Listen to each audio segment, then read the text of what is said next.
What's going on, everybody? This is Darius Nunes here, always providing the real and real estate for you all. Today I want to get on here to talk about property management companies. So my triplex right now in Michigan is going through a change in property management. Reason being, I saw red flags. Red flags that I saw was lack of communication, lack of attentiveness, failure to execute to the T. You know what I mean? Especially after having conversations on what is needed and how I expect it to be done. You know what I mean? Property management companies are the backbone of the business, right? As an out-of-state investor, which is what I am, I'm buying properties sight unseen. I'm buying properties tenant occupied. You know what I mean? You got to delegate duties. You know what I mean? This is the objective. You're freeing up your time by outsourcing individuals, right? Delegating these duties to create cash flow.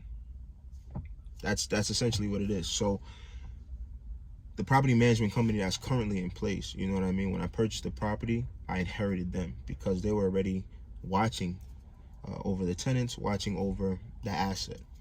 And so,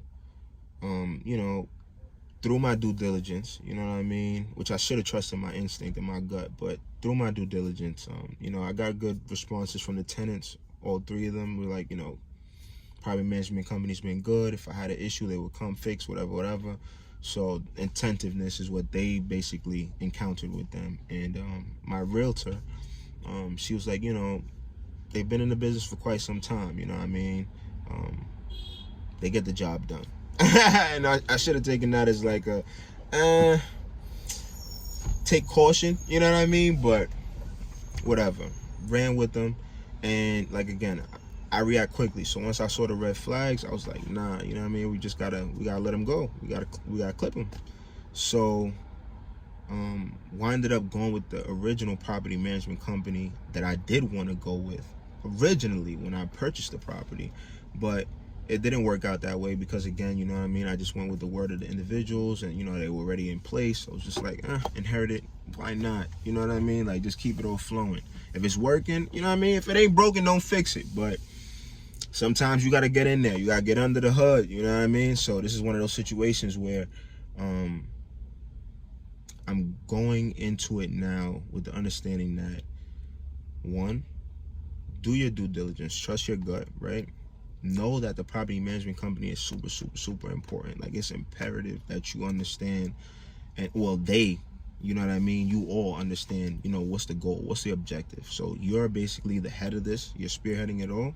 You have to relay your vision to the property management company and have them execute to that T, you know what I mean, to the T. Cross the T's, dot the I's. So right now, transferring over, I wound up lucking out, right? Reason being, the current tenant that's in place right now, we got them evicted, actually, I should say. They were going through a situation where COVID, you know what I mean, shook them up financially, as COVID did for most of the economy. And so this tenant now had to go through, the eviction process and whatnot, but they also put in an application.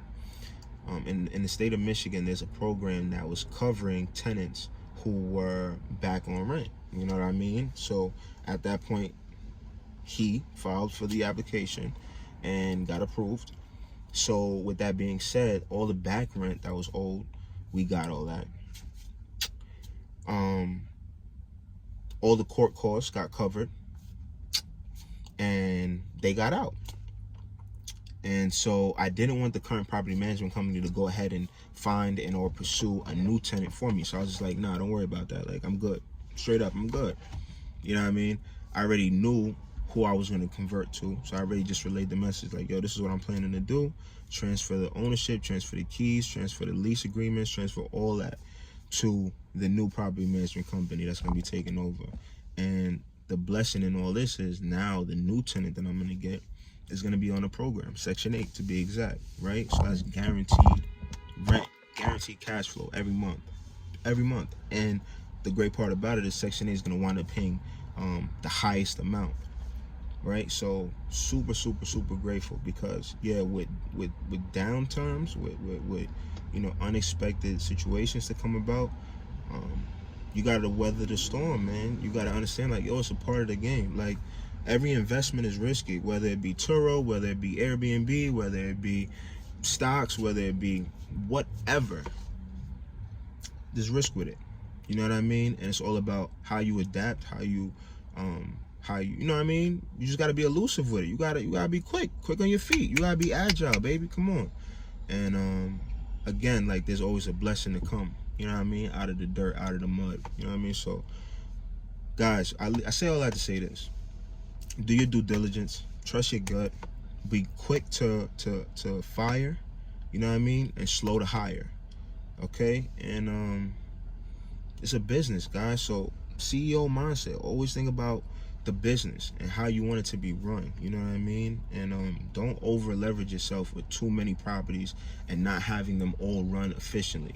Take on 2-3, make them run efficiently, make sure that, you know what I mean, they chugging along, and then take on another 2-3, make sure those are chugging along. Don't take on 10-15 properties at one time. You know what I mean? It's gonna be a lot. You know what I mean? And create a solid team. Property management is everything. Property management is everything. They're crucial in this. So, guys, that's what I'm gonna leave y'all with today. Until the next one, y'all. Peace and love.